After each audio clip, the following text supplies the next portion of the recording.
Last लेक्चरला आपलं कुठपर्यंत झालं होतं आठवते तुम्हाला? कुसुम आठवते तुला? आय थिंक आपण रूल नंबर सेकंड घेतला होता. आपला एक चॅप्टर झाला होता equation of first order and first degree. Okay, त्याच्यामध्ये आपण जो रूल फर्स्ट होता, जो एक्झॅक्ट डिफरन्शियल इक्वेशन होतं, त्याच्यामध्ये आपल्याला रूल्स होते.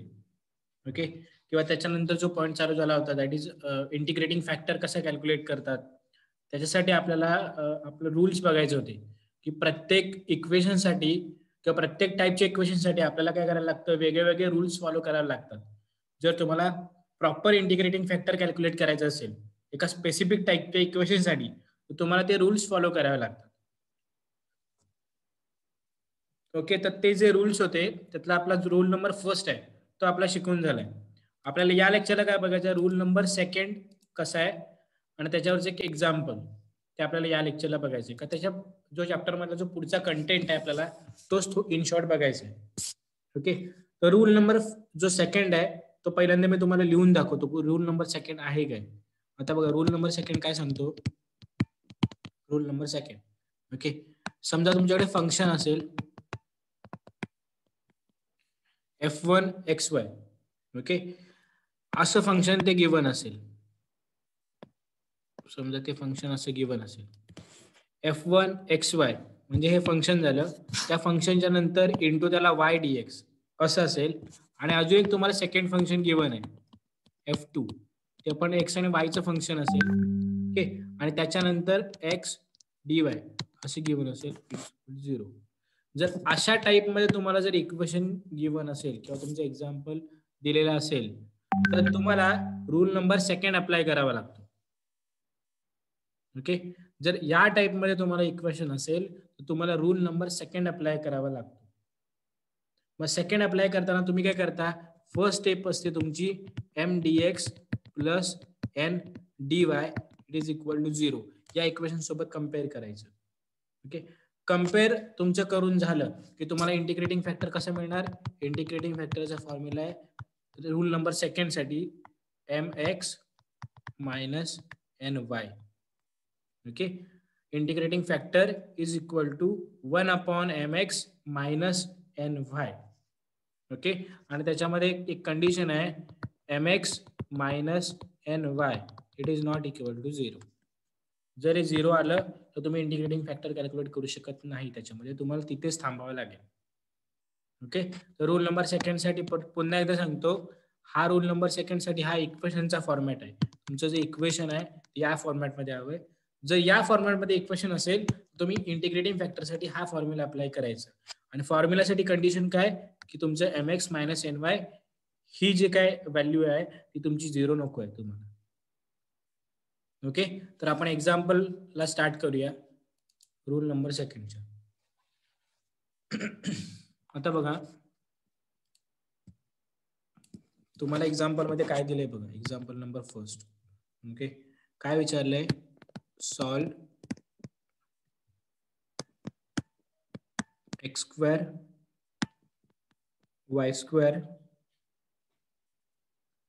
Plus xy plus 1 y dx plus x square y square minus xy plus 1 x dy it is equal to 0. Okay, असं तुम्हाला गिवन एक्झाम्पल दिले. आता या एक्झाम्पल मध्ये तुम्हाला सर्वात फर्स्ट स्टेप काय करायचे ती बघा. तुम्हाला या फॉर्मॅट मध्ये जर दिलं असेल, तुम्हाला मी मगाशी फॉर्मॅट सांगितलं, काय फॉर्मॅट सांगितलं, f1 xy y dx plus f2 xy x dy equal to 0. आता हा गिवन फॉर्मॅट आणि तुमचं गिवन एक्झाम्पल बघा. बघा, जे तुमचे पहिले हे जे फंक्शन दिलंय ते काय एक्स वायचं फंक्शन आहे. पहिलं फंक्शन एक्स वायचं आहे, त्याच्यानंतर वाय येतो, त्याच्यानंतर वाय येतो, त्याच्यानंतर डीएक्स येतो, डीएक्स येतो. सेकंड फंक्शन बघा तुम्हाला दिले ते एक्स वायचं आहे, सेकंड फंक्शन एक्स वायचं आहे. त्याच्यानंतर इंटू एक्स येतो, इंटू एक्स आहे, इंटू डीवाय येतं, इंटू डीवाय येतं. इट इज इक्वल टू 0 होतं, इक्वल टू 0 होतं. ओके, म्हणजे आपल्याला इथे काय करायचं आहे की रूल नंबर सेकंड अप्लाय करायचा आहे. आता बघा, रूल नंबर सेकंड अप्लाय करताना तुम्हाला सर्वात फर्स्ट स्टेप काय करायची असते?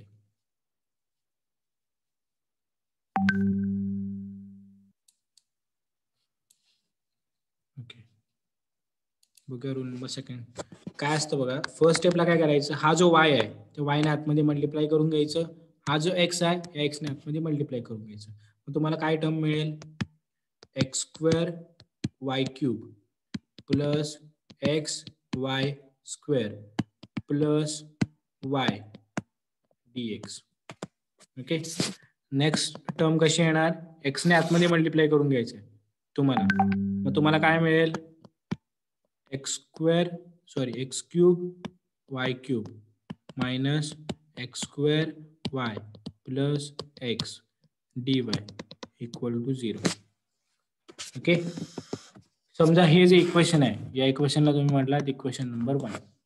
हे इक्वेशन तुम्हाला इम्पॉर्टंट आहे. आता तुम्ही जेव्हा पुढचे एक्झाम्पल सॉल्व्ह कराल त्यावेळेस तुम्हाला हे इक्वेशन जे इक्वेशन नंबर फर्स्ट आहे यालाच नेहमी कन्सिडर करायचं आहे.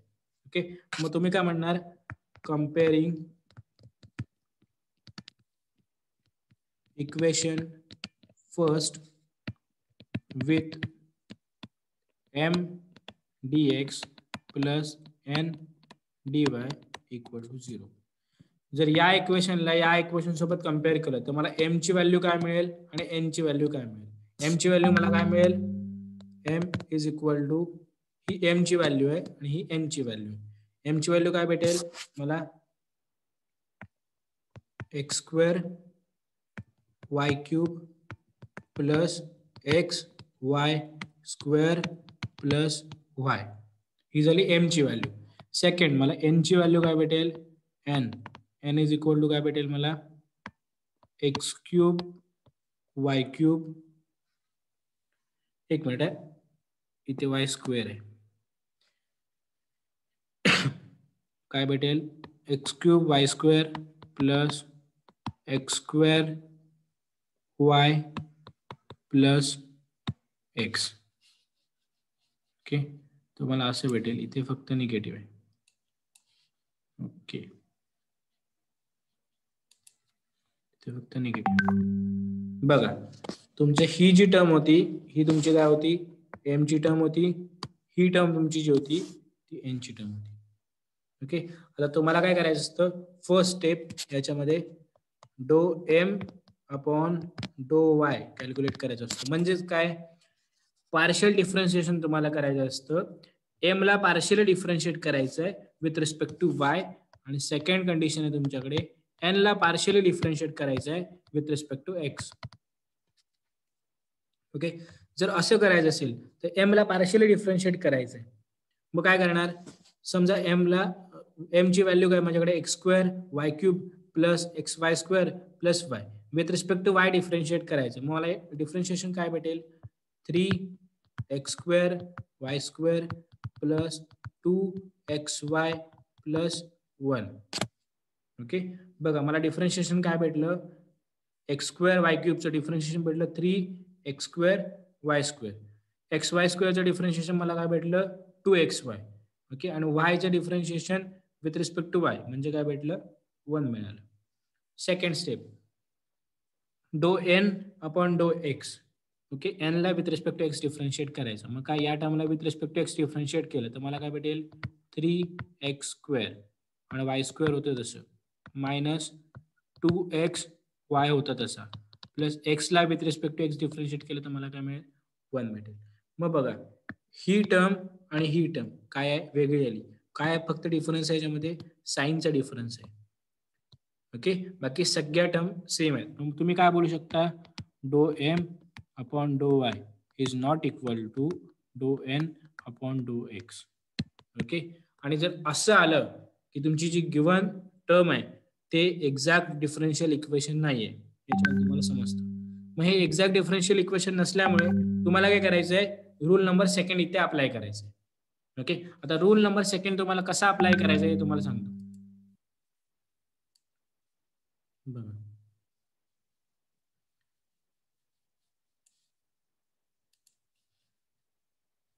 Okay, rule number second. आता मी तुम्हाला फक्त एम आणि एन च्या व्हॅल्यू लिहून दाखवतो इथे. एम ची व्हॅल्यू आपल्याकडे होती x² y³ प्लस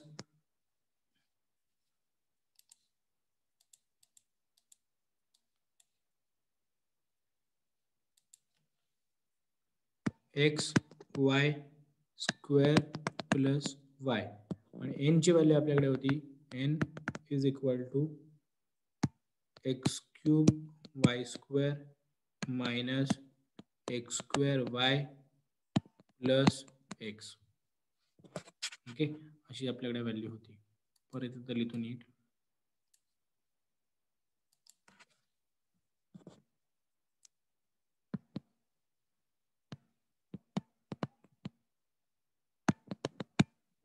ओके, तर आता बघा, तुम्हाला रूल नंबर सेकंड अप्लाय करताना सर्वात फर्स्ट स्टेप असते ती काय करायचं असतं, m into x minus n into Y असं करायचं असतं.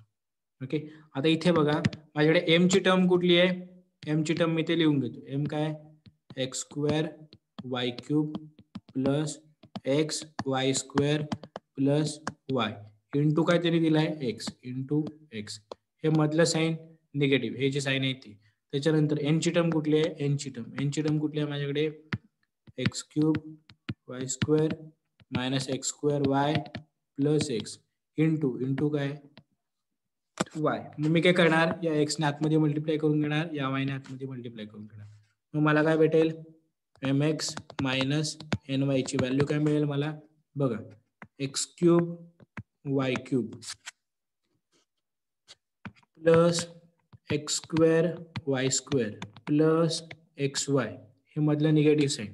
ओके, हे negative sign as it is ठेवूया. ही मला भेटली पहिली टर्म. हे negative sign as it is. त्याच्यानंतरची टर्म मला काय मिळेल, x³ y³ minus x² y². Okay, plus xy. Okay, अशी टर्म मिळाली. मग नेक्स्ट स्टेपला मला काय भेटेल, नेक्स्ट स्टेप आहे तशी, फक्त मायनसने काय करायचं, आतमध्ये मल्टिप्लाय करून घ्यायचं. मग काय भेटेल, x³ y³ आहे तसं प्लस x² y² आहे तसं प्लस xy आहे तसं. त्याच्यानंतर आतमध्ये मल्टिप्लाय केलं, मायनसने आतमध्ये मल्टिप्लाय केलं तर काय होणार, मायनस x³ y³ हे मायनस आणि हे मायनस प्लस झालं, प्लस x² y². हे मायनस हे प्लस म्हणजे काय झालं, मायनस xy. ओके, मग आता बघा, positive x³ y³ negative x³ y³ एकमेकांना कॅन्सल झाले. ओके, त्याच्यानंतर पॉझिटिव्ह xy निगेटिव्ह xy एकमेकांना कॅन्सल झाले. मग तुम्हाला मिळालं काय, फक्त 2x² y². हे x² y² हे x² y² म्हणजे काय झाले, 2x² y². म्हणून तुम्हाला व्हॅल्यू काय मिळाली, mx मायनस ny ची व्हॅल्यू काय भेटली, 2x² y². ओके, आणि तुम्हाला काय सांगितलं होतं, mx मायनस ny ची व्हॅल्यू 0 नाही आली पाहिजे, म्हणजे तुमची ही व्हॅल्यू काय 0 नाही येते, तरच तुम्ही पुढे सॉल्व्ह करू शकता. मग इंटिग्रेटिंग फॅक्टरचा फॉर्म्युला काय असतो, integrating factor is equal to 1/mx minus ny म्हणजे 1/2x² y². हा तुमचा काय झाला, इंटिग्रेटिंग फॅक्टर झाला. ओके, आता इंटिग्रेटिंग फॅक्टरनी काय होतं, मगाशी बघा मी तुम्हाला इक्वेशन नंबर 1 लिहून दिलं होतं, त्याने तुम्हाला काय करायचं आहे, इंटिग्रेटिंग फॅक्टरला मल्टिप्लाय करायचं आहे. ओके, जे तुमचं इक्वेशन होतं, मेन जे इक्वेशन असतं, तो त्याला मी मगाशी म्हटलं होतं बघा तुम्हाला, इक्वेशन नंबर फर्स्ट म्हणून त्याला डिनोट केलं होतं, तेच इक्वेशन तुम्हाला वापरायचं. ओके, बघा आता ते इक्वेशन कसं यूज करायचं इथे.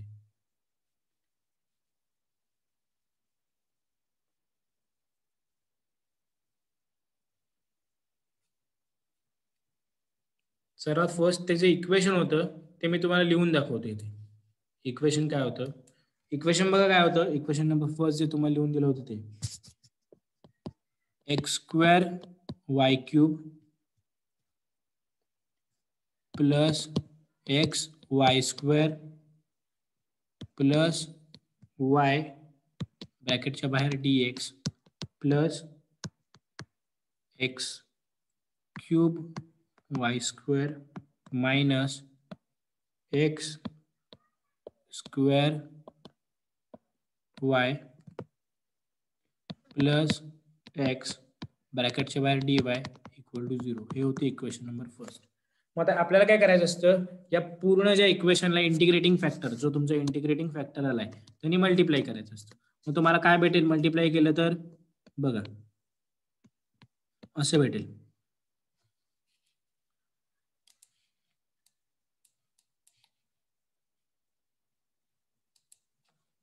बघा इंटिग्रेटिंग फॅक्टरने समजा मल्टिप्लाय केलं तर मला काय मिळेल, x square y cube plus x y square plus y divide by 2x square y square. Okay, ब्रॅकेटच्या बाहेर काय होतं dx, ब्रॅकेटच्या बाहेर dx plus, okay next term तुमची काय होती, x cube y square minus x square Y plus x divide by 2x square y square. ब्रॅकेटच्या बाहेर इथे काय होतं dy, ब्रॅकेटच्या बाहेर dy इज इक्वल टू 0. आपण काय केलं, जो इंटिग्रेटिंग फॅक्टर आहे त्यांनी काय केलं, इक्वेशन 1 ला मल्टिप्लाय करून घेतलं. ओके, मल्टिप्लाय केल्यावर आता बघा ही एक टर्म, ही जी पूर्ण टर्म आहे जी अप्पर साईडला आहे ती टर्म काय आहे, एकत्र आहे. तुम्हाला काय करायचं आहे, जो बेस आहे तो सेपरेट करायचा आहे प्रत्येक टर्मसाठी. ओके, मग कसं सेपरेट करणार बघा. पहिलं काय आहे, x square y cube divide by 2x square y square. Okay, next term plus, हे मधलं plus. Okay, next term x y square divide by 2x square y square. Next term Y plus y divide by 2x square y square. Okay, हे त्याच्यानंतर काय होतं आपल्याकडे, त्याच्यानंतर होतं dx, नंतर प्लस, परत नेक्स्ट टर्म काय होती इथे, x cube y square divide by 2x square y square, मधलं साईन परत निगेटिव्ह, हे negative. Okay, x square y divide by 2x square y square. Next परत x divide by 2x square y square is equal to 0. ब्रॅकेटच्या बाहेर dy. Okay, base जो आहे तो प्रत्येक टर्मसाठी आपण सेपरेट केला. मग आपण काय करणार, कॅन्सलेशन करणार. एक्स स्क्वेअरला एक्स स्क्वेअर कॅन्सल झाला. ओके, वाय क्यूब होते आणि वाय स्क्वेअर होतं, इथे कॅन्सल झाला. म्हणजे पहिली मला टर्म काय मिळाली, अप्पर साईडला वाय डिवाइड बाय 2 अशी टर्म मिळाली. नंतर सेकंड बघा, वाय स्क्वेअरला वाय स्क्वेअर कॅन्सल झाला, एक्स होता आणि एक्स स्क्वेअर मधला एक एक्स कॅन्सल झाला. म्हणजे मला काय मिळालं 1/2x सेकंड टर्म मिळाली. ओके, थर्ड टर्म मध्ये काय भेटलं, वाय होता आणि वाय स्क्वेअर मधला एक वाय कॅन्सल झाला. म्हणजे काय भेटलं 1/2x स्क्वेअर वाय अशी टर्म मिळाली. ब्रॅकेट कम्प्लीट, परत dx होता ॲज इट इज. त्याच्यानंतर नेक्स्ट टर्म, आता नेक्स्ट टर्म बघा तुम्हाला काय मिळेल, इथेच आपण बसूया. Next term bracket complete dx plus next term बघा काय भेटली, वाय स्क्वेअर कॅन्सल झाले, वाय स्क्वेअर कॅन्सल झाले, इथे एक्स क्यूब होते आणि एक्स स्क्वेअर मधला एक्स स्क्वेअर कम्प्लीट झाले. म्हणजे राहिलं काय फक्त एक्स डिवाइड बाय 2 मधलं परत मायनस साईन. इथे बघा एक्स स्क्वेअर होते, एक्स स्क्वेअर कॅन्सल, वाय आणि वाय स्क्वेअर मधला एक वाय कॅन्सल झाला.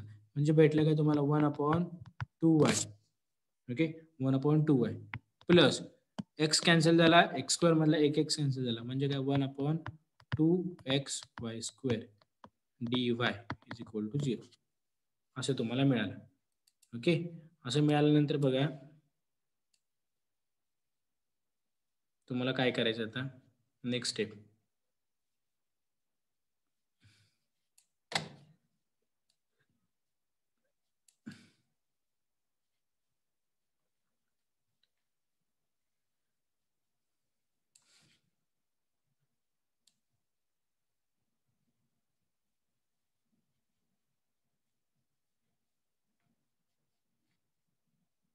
आता बघा तुम्हाला नेक्स्ट स्टेप याच्यामध्ये काय करायचं आहे, तुम्हाला अशा टर्म्स मिळाल्या. ओके, मग तुमचं काय असतं, जनरल सोल्युशन फाइंड करायचं असतं. जनरल सोल्युशनसाठी फाईन आता बघा, या टर्मला तुम्ही काय म्हणणार, एम म्हणणार, आणि ही जी टर्म आहे त्याला काय म्हणणार, एन बोलणार. ओके, ही तुमची टर्म मिळाली y/2 plus 1/2x plus 1/2x square Y dx. ही तुम्हाला या टर्मला तुम्ही काय म्हणणार, एम म्हणणार. आणि त्याच्यानंतर x/2 minus 1/2y plus 2xy square dy या टर्मला तुम्ही काय म्हणणार, एन बोलणार. आता एवढं करून झालं सगळं, तुम्ही आता काय करायचं बघा तुम्हाला. ओके, आता बघा एम आणि एन या ज्या दोन टर्म्स आहेत त्या तुम्ही फक्त लक्षात ठेवा. आता तुम्हाला इथे समजेल की तुम्हाला काय करायचं आहे. ओके, जनरल सोल्युशन तुम्हाला जसं फाइंड करायचं असेल तर तुमच्याकडे फॉर्म्युला काय असतो जनरल सोल्युशनचा, बघा जनरल सोल्युशन तुम्हाला फाइंड करायचं आहे. तुमच्याकडे जनरल सोल्युशनचा फॉर्म्युला काय असतो बघा, Y constant, okay, integral of M D X plus integration terms which not contain which not terms of n which not contain x. Okay, म्हणजे तुम्हाला सेकंड इंटिग्रल मध्ये काय करायचं आहे, सेकंड इंटिग्रल मध्ये पहिली इंटिग्रल सिंपल आहे एम डी एक्स, म्हणजे काय याचं इंटिग्रेशन करायचं आहे. ओके, सेकंड टर्म मध्ये तुम्हाला जेव्हा एनच्या जेव्हा तुम्ही टर्म्स कन्सिडर कराल त्यावेळेस काय करायचं, तुम्हाला एमच्या एन मधल्या अशा टर्म्स तुम्हाला कन्सिडर करायच्या ज्याच्यामध्ये एक्स नसेल. फॉर एक्झाम्पल पहिली टर्म बघा x/2 आहे, मग तुम्हाला ही इंटिग्रल मध्ये घ्यायची नाहीये. ओके, इथे पण बघा शेवटच्या टर्म मध्ये एक्स आहे, या टर्म्स तुम्हाला निग्लेक्ट करायचे आहे.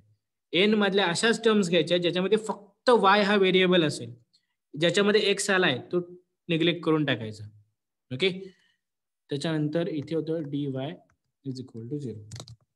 ओके, किंवा इज इक्वल टू सी असं म्हणू शकता तुम्ही.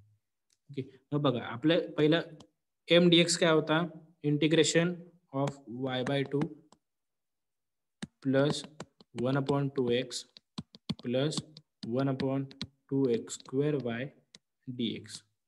ओके, त्याच्यानंतर सेकंड इंटिग्रेशन मध्ये काय, terms of N which not containing X, म्हणजे एन मधल्या अशा टर्म्स घ्यायच्या आहेत ज्याच्यामध्ये एक्स नाही आहे.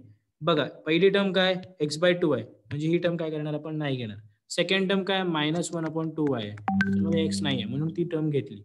थर्ड टर्म काय 1/2xy स्क्वेअर, त्याच्यामध्ये एक्स आहे म्हणून ती पण कॅन्सल केली. म्हणजे मग आपल्याकडे एक टर्म कुठली भेटली, फक्त -1/2y dy is equal to C. तुम्हाला काय करायचं, या टर्मचे इंटिग्रल काढायचे. इथे काय वाय कॉन्स्टंट आहे. Okay, integration of y/2 plus 1/2x plus 1/2x square Y dx ही झाली तुमची पहिली टर्म. ओके, सेकंड टर्मला तुम्हाला इंटिग्रेशन कशाचं काढायचं आहे, -1/2y with respect to Y असं इंटिग्रेशन काढायचं. ओके, आता बघा सर्वात फर्स्ट स्टेप, तुमचं वाय कॉन्स्टंट आहे, y/2 चे integration with respect to X काय येणार, y/2 कॉन्स्टंट राहणार कारण वाय कॉन्स्टंट आहे. आता इथे काहीच नाही म्हणजे काय 1 आहे, मग 1 चे इंटिग्रेशन काय येतं एक्स, म्हणून काय आलं त्याचं integration xy divide 2 plus 1/2x. आता 1/2 ही कॉन्स्टंट टर्म आहे. ओके, मग राहिलं की तुमच्याकडे 1/x चे इंटिग्रेशन काय तर सांगा, काय आहे सांगा. 1/x चे इंटिग्रेशन येतं लॉग ऑफ एक्स, म्हणून तुम्हाला इंटिग्रेशन काय बदलं 1/2 log of x. Next term आहे तुमच्याकडे, नेक्स्ट टर्म आहे 1/2x स्क्वेअर वाय. मग याच्यातली कुठली टर्म कॉन्स्टंट राहील, विथ रिस्पेक्ट टू एक्स करायचं म्हणजे 1/2y ही टर्म कॉन्स्टंट राहील. तुम्ही इंटिग्रेशन फक्त कशाचं घ्याल, 1/x स्क्वेअरचे इंटिग्रेशन घ्याल, आणि 1/x स्क्वेअरचे इंटिग्रेशन काय येतं -1/x. ओके, ही झाली तुमची फर्स्ट स्टेप किंवा पहिल्या टर्मसाठी इंटिग्रल. प्लस सेकंड टर्मसाठी काय येणार, -1/2y चे इंटिग्रल घ्यायचं विथ रिस्पेक्ट टू वाय, म्हणजे काय -1/2 हे तर कॉन्स्टंट राहिले. 1/y चे इंटिग्रेशन काय येतं, 1/y चे इंटिग्रेशन येतं सांगा, -1/y चे इंटिग्रेशन काय येतं, काय येणार ते पण 1/y येणार, त्याच्यामुळे त्याचं इंटिग्रेशन काय आलं 1/y. मग तुम्हाला टर्म काय भेटली फायनल, बघा तुम्हाला फायनल टर्म काय मिळाली,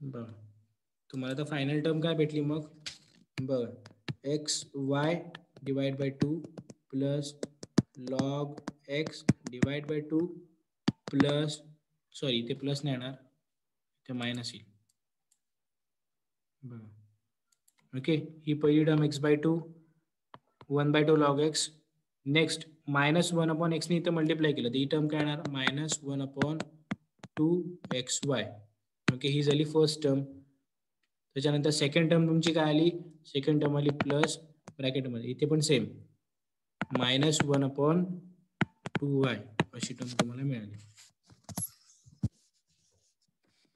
ओके एक मिनिट पण याच्यामध्ये काहीतरी राहते आपले 1 अपॉन वायचं इंटिग्रेशन घ्यायचं राहिलं इथे इंटिग्रेशन ऑफ 1 अपॉन वाय म्हणजे ही टर्म तुम्हाला काय भेटेल इन शॉर्ट 1/2 लॉग वाय असं भेटेल ओके म्हणजे इथे तुम्हाला काय भेटेल 1 upon minus 1/2 log of Y okay असं भेटलं it is equal to C okay मग आता बघा तुम्हाला काय करायचं सगळीकडे डिवाइड बाय 2 आहेत ते काय करायचे कॅन्सल करून टाकायचे मग सगळीकडचे डिवाइड बाय 2 कॅन्सल केले ओके आणि सगळीकडचे डिवाइड बाय 2 कॅन्सल केले मग तुम्हाला काय भेटलं X Y plus log of X minus 1 okay divide by X Y minus log Y okay is equal to C अशी तुम्हाला टर्म मिळाली म्हणजे तुमचं फायनल आन्सर काय भेटलं X Y plus log of X minus 1 upon X Y minus log Y is equal to C असं तुम्हाला final answer हे तुमचं काय जनरल सोल्युशन आहे for given differential equation okay आता मला सांगा याच्यामध्ये तुम्हाला काय काय डाऊट्स आहेत विचारा कुठला पॉईंट समजला नाहीये कुठल्या स्टेपला समजलं नाहीये ते विचारा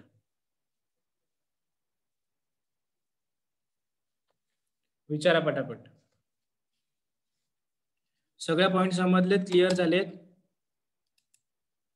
मी अजून एक लेक्चर लावणार आहे अजून 1 किंवा 2 लेक्चर लावणार आहे आत्ताच त्याच्यामुळे जर झाले असतील काय पॉईंट्स असतील कव्हर करायचे किंवा तुम्हाला डाऊट असेल तर मला आत्ता लगेच विचारा कारण मला दुसरे पण लेक्चर लावायचे आहे